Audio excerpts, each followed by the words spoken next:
আমি যেটা বলতে চাইছি, সাপোজ আমি বললাম যে এই একটা তোর স্টার্টিং পয়েন্ট হলো 0, 0 হলো তোর স্টার্টিং পয়েন্ট।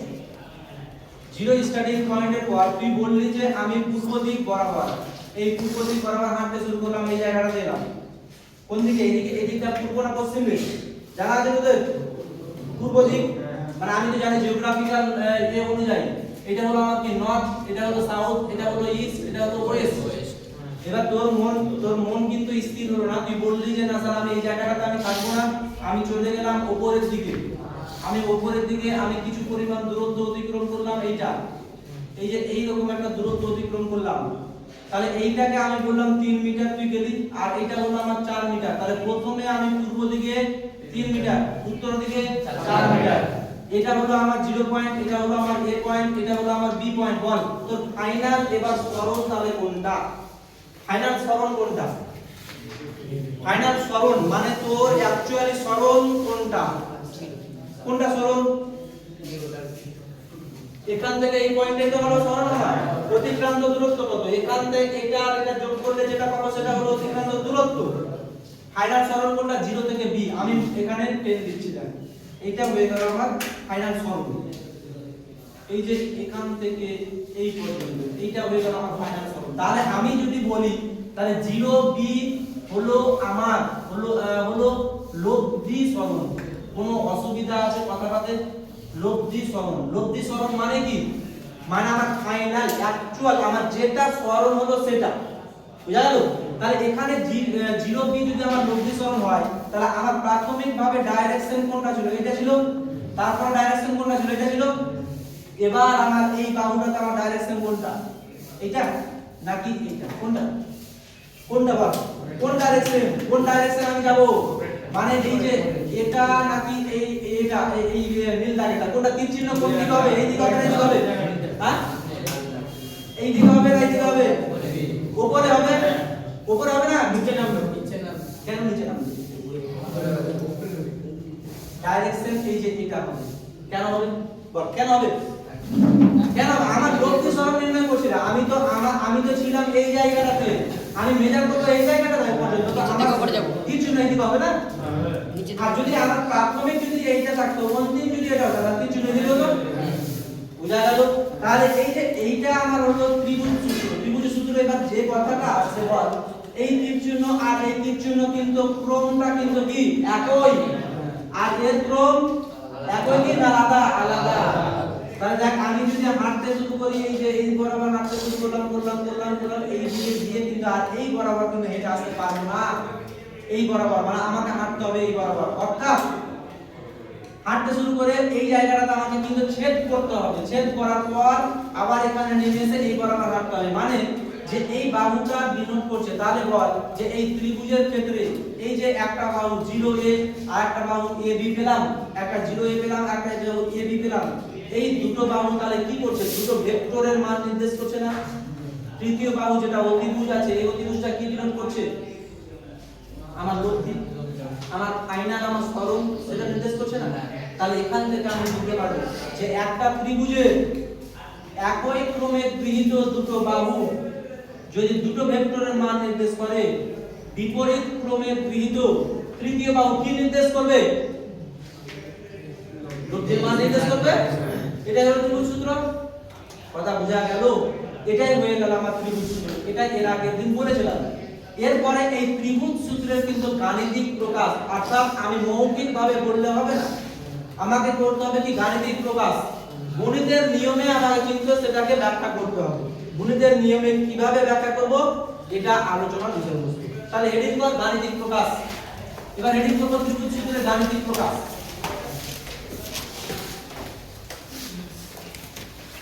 ত্রিভুজ সূত্র গাণিতিক প্রকাশ, এটা একটা প্রমাণ, গাণিতিক প্রকাশ। আর এটা বোঝার চেষ্টা করবি। কি বলছিস রে? কি বলছিস? গাণিতিক প্রকাশটা যেটা হলো যে প্রাথমিকভাবে আমি যেটা আঁকবো বা আঁকার চেষ্টা করছি আমি, যে এটা হলো আমার ফাইনাল পয়েন্ট 0 বিন্দু। তার আগে একটা জিনিস, এই গাণিতিক প্রকাশ করার আগে আমাকে যেটা জানতে হবে সেটা হলো যে দুটো ভেক্টরের মধ্যবর্তী কোণ। বল দুটো ভেক্টরের মধ্যবর্তী কোণ, একটা হলো একটা হলো যে এই রকম একটা ভেক্টর আমি তার আগে যে বলছি দেখ গাণিতিক প্রকাশ তাহলে আমি যেটা এঁকে দিলাম এটা হলো আমার ফাইনাল পয়েন্টের একটা 0 পয়েন্ট এখান থেকে এরকম ভাবে আমার একটা ভেক্টর গেল এরকম ভাবে আরেকটা আমার ভেক্টর গেল এটা হলো আমার 0 এটা হলো a বিন্দু আর এইটা হয়ে গেল আমার b বিন্দু তাহলে এই যে এটা ডাইরেকশন এটা ডাইরেকশন একটা লব্ধি তাহলে কোনটা হবে বলতো লব্ধি ত্রিভুজ সূত্রে লব্ধি 0b হলো আমার লব্ধি 0b হলো আমার লব্ধি ঠিক আছে 0b যদিও আমার লাইনটা অনেকটা ইয়ে হয়ে গেল 0b এই 0b হলো আমার লব্ধি তো আমি যেটা বলতে চাইছি সেটা হলো এইরকম যে এখানে যেটা আমি বলবো যে 0a ভেক্টর সমান আমার মান হলো a ধরে নেন ab ভেক্টর সমান আমার মান হলো b এটা বুঝতে পারলি তো এবার 0b ভেক্টর সমান হলো লব্ধি এবং এই লব্ধির মান আমি ধরে নিলাম c ঠিক আছে তাহলে বল যে এই যে এইটাকে আমরা গাণিতিক ভাবে আমরা ব্যাখ্যা করার চেষ্টা করব তার মধ্যে যেটা আমি বলবো যে একটা অঙ্কন আমাদের করতে হবে সেই অঙ্কনটা কি এই যে a বিন্দুটাকে সামনের দিকে বৃদ্ধি করলাম বৃদ্ধি করার পর b থেকে আমি e পয়েন্টে এই যে e এটা একটা পয়েন্ট এটা হলো e পয়েন্টের লম্ব টানলাম অর্থাৎ এখানে আরেকটা হেডিং যেটা করব সেটা হলো অঙ্কন হেডিং করার পর যেটা আমি করব সেটা হলো যে OA বাহুকে OA বাহুকে নয় এখানে লিখবি যে B বিন্দু থেকে OA বাহুর উপর E বিন্দুতে লম্ব টানা হলো এটা হলো অঙ্কন এই অঙ্কন কেমন আমি ক্লাস 10 এ কিন্তু প্রমাণ করেছি করে বিভিন্ন রকম ম্যাথমেটিক্যাল ইকুয়েশন বা বিভিন্ন রকম জ্যামিতি প্রমাণ করতে গিয়ে কিন্তু আমরা দেখেছি যে কোনো জিনিস যদি অঙ্কন করতে হয় সেটাকে আমি বৃদ্ধি করে দিলাম কোনো জিনিস যদি আমাকে কাটতে হয় সেটাকে আমি ছেদ করে দিলাম করি না সেরকম একটা জিনিস হলো যে অঙ্কন বি বিন্দু থেকে এই বাহুর উপর তাহলে কত যে এই কোণটা কত তাহলে এই কোণটা কত 90 তাহলে এটা হলো 90 ডিগ্রি তাহলে 90 ডিগ্রি যদি হয় এরপরে দেখ তাহলে এই যে ত্রিভুজটা OBE এই ত্রিভুজটা হলো কি সমকোণী ত্রিভুজ তো তাহলে এখান থেকে যেটা আমি বলবো যে ও ত্রিভুজ তাহলে এখান থেকে যেটা কথা আমি বলছি সেটা বলতে ত্রিভুজ OBE হলো সমকোণী ত্রিভুজের কিন্তু একটা পিথাগোরাসের উপপাদ্য আছে পিথাগোরাসের উপপাদ্যটা কি বল পিথাগোরাসের উপপাদ্যটা কি মনে আছে ভূমি স্কয়ার প্লাস লম্ব স্কয়ার সমান কি অতিভুজ স্কয়ার এটাই তো পিথাগোরাসের উপপাদ্য তো পিথাগোরাসের উপপাদ্য যদি হয় তাহলে এখানে ভূমি কোনটা বলতো OE ভূমি নয় OE হলো ভূমি আর EB হলো কি লম্ব আচ্ছা এখানে কি আছিস মোহাম্মদপুর কোচিলাকা মিশনের ছাত্র কেউ আছিস কি মোহাম্মদপুর কোচিলাকা মিশনের ছাত্র নাকি হ্যাঁ আছে কেউ তাহলে এখানে OB হলো সমকোণী ত্রিভুজ যদি হয় তাহলে পিথাগোরাসের উপপাদ্য অনুযায়ী তাহলে কি পাবো তাহলে লিখে দেন যে OB স্কয়ার সমান কত আসবে OE স্কয়ার প্লাস কি আসবে BE স্কয়ার আসবে কোন অসুবিধা এটা পিথাগোরাসের উপপাদ্য তাহলে এই যে OB পেলাম OE টাকে ভাঙছি OE কোনটা সমন্বয়ে গঠিত এইটা একটা বাহু আর এটা একটা বাহু সমন্বয়ে গঠিত নয় তাহলে এটাকে আমি লিখে দিলাম তাহলে OA প্লাস কত হয় AE তার স্কয়ার প্লাস কত হলো BE তার স্কয়ার তাহলে এখান থেকে OE তাহলে OE যদি আমি সূত্র পেতে তাহলে কত হবে OE স্কয়ার প্লাস কত হবে 2OA ইনটু কত হবে AE প্লাস কত হবে AE স্কয়ার প্লাস কত হবে BE স্কয়ার অসুবিধা নাই তাহলে এখানে যে আমি এটাকে যদি আমি ক্রমানুযায়ী সাজাই OA স্কয়ার সাজালাম প্লাস AE স্কয়ার সাজালাম প্লাস BE স্কয়ার সাজালাম আর এই টার্মটাকে বাইরে বের করলাম OA ইনটু AE বাইরে বের করে দিলাম তাহলে দেখ এই যে AE আর BE আছে AE কোনটা রে AE হলো এইটুকুটা এটা হলো AE আর BE কোনটা রে BE হলো এইটুকুটা তাই না তাহলে এই যে শুধুমাত্র এই ত্রিভুজটার ক্ষেত্রে বলতো এই ত্রিভুজটা শুধুমাত্র এখানে কটা ত্রিভুজ আছে দুটা এটা হলো 1 নম্বর ত্রিভুজ এটা হলো 2 নম্বর ত্রিভুজ আমি বললাম 2 নম্বর ত্রিভুজটা হলো একটা সমকোণী ত্রিভুজ তাহলে এখানে সমকোণী ত্রিভুজের মধ্যে দেখ এই 2 নম্বরের মধ্যে AE আর BE স্কয়ার যদি হয় তাহলে এই দুটোর স্কয়ার সমান কি এটা অতিভুজ স্কয়ার হবে না AB স্কয়ার তাহলে এই দুটো মিলিত রূপকে আমি OB AB স্কয়ার করতে পারি তাহলে এখানে আমি করে দিলাম OA স্কয়ার প্লাস কত AB square plus 2OA into AB একটা প্রবেশ করালাম AB বাই AB দেখ যদি কোনো জায়গাতে অসুবিধা হয় ঠিক আছে আমি বললাম কি এই যে AB AB কোথায় পেলাম ত্রিভুজ এখান থেকে আমি লিখে দিচ্ছি ত্রিভুজ ত্রিভুজ কত ABE ABE হলো সমকোণী সমকোণী ঠিক আছে সমকোণী যদি হয় তাহলে কি আসবে বল BE স্কয়ার প্লাস কত আসবে বল AE স্কয়ার সমান কত আসবে বল AB স্কয়ার তো এই ব্যাপারটাকে কিন্তু আমি এই যে এটা কমিট করে এই জায়গাটা লিখেছি আর আরেকটা জায়গা করেছি কি OA আর AE লিখেছি এই OA আর এই জায়গাটাতে AB এক্সট্রা করে প্রবেশ করিয়েছি এক্সট্রা করে যদি আমি ইনটু করি তাহলে আমাকে ভাগ করতে হবে তাহলে ভাগটা আমার ব্যালেন্স হয়ে যাবে অসুবিধা নেই তাহলে এবার শুরু কর তাহলে যেখানে ব্যাপারটা এবার আসছে তাহলে এখানে যে আমি পেলাম OA এখানে যে আমি পেলাম OA স্কয়ার তাহলে বল এই পর্যন্ত আমার কিন্তু হয়ে গেছে এরপরে যে কথাটা আসবে এই যে ABE ত্রিভুজটা এখানে আমি আঁকলাম আরেকবার এখানে আমি আরেকবার আঁকার চেষ্টা করলাম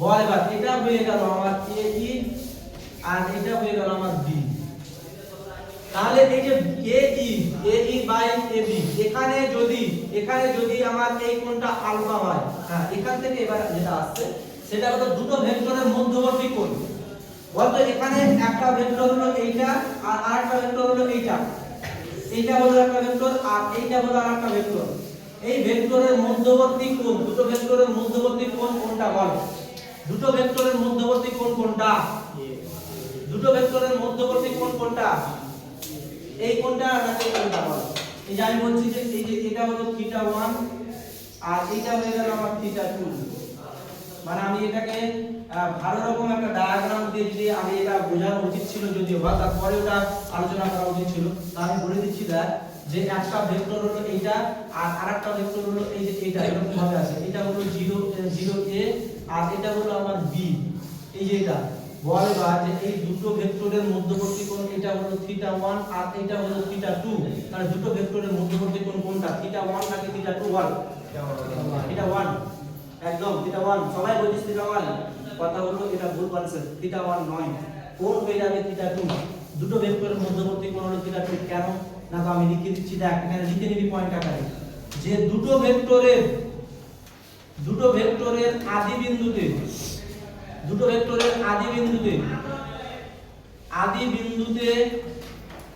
বিন্দুতে যে কোণ উৎপন্ন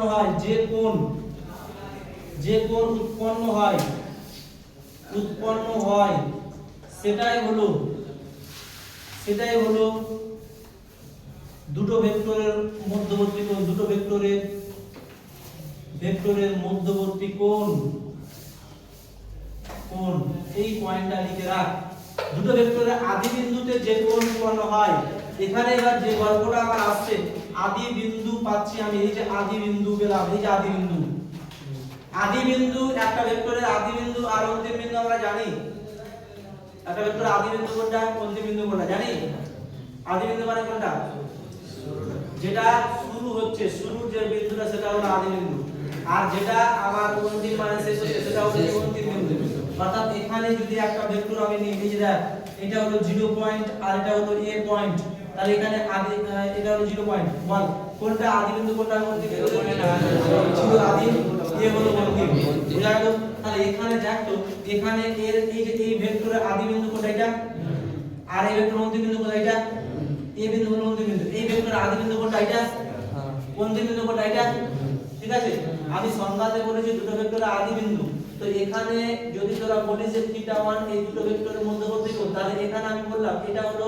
অন্তিম আর এই ভেক্টরের আদি তাহলে এই বিন্দুতে যে কোণ উৎপন্নটা করছে এটা কি একটা অন্তিম বিন্দু আর একটা আদি বিন্দুতে কোণ উৎপন্ন করছে কিন্তু সেটা তো সংজ্ঞা নয়। সংজ্ঞা কি? দুটোই আদি বিন্দু হতে হবে। তাহলে আমাকে কি করতে হবে? এই ভেক্টরটাকে আমি উঠিয়ে নিলাম, উঠিয়ে নিয়ে সুবিধা মতো আমি এই জায়গাটাতে ট্রান্সফার করলাম। আমি করতে পারি, এটা করতে পারি না?